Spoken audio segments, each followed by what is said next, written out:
We just want to remind you, you may be tuning in for the first time, Terry's latest book is one that we have been very excited about, The Power of Praise and Worship.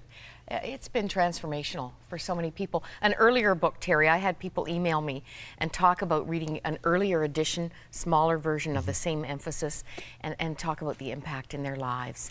You've influenced us in so many ways, but now you've got us fired up about the world that God loves. And so we want to put a connection for Terry on the screen again.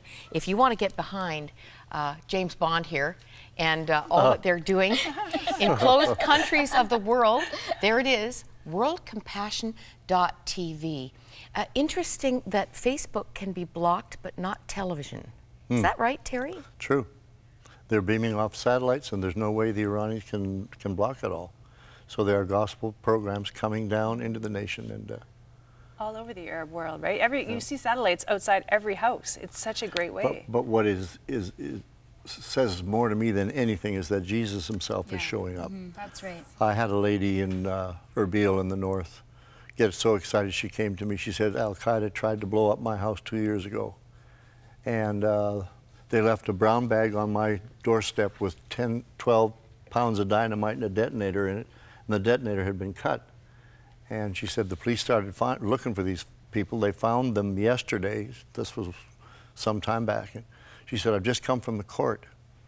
And the judge asked the two terrorists why they had cut the detonator. He said, well, sir, we were ready to blow up the house. We knew there were Christians there.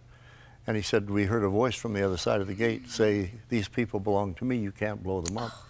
And he said, I said to the voice, who are you?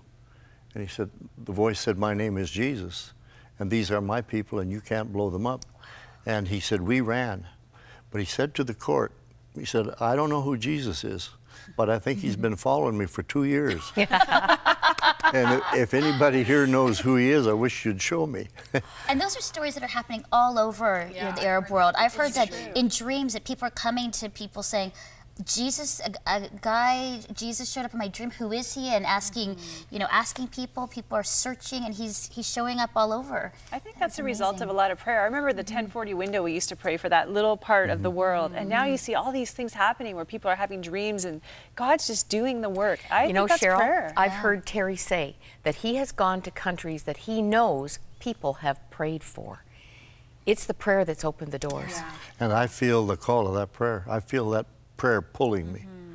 When I first went into Russia, kids had heard us on the radio in Poland, my music group, and they'd been praying that God would send us to them.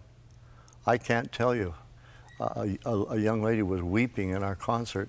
I said, why are you crying? She said, we heard you on the radio. We started fasting and praying, saying, Lord, if you've sent a group from the West to Poland, you can send them to Russia. And she says, here you are in our church. And she says, I'm weeping.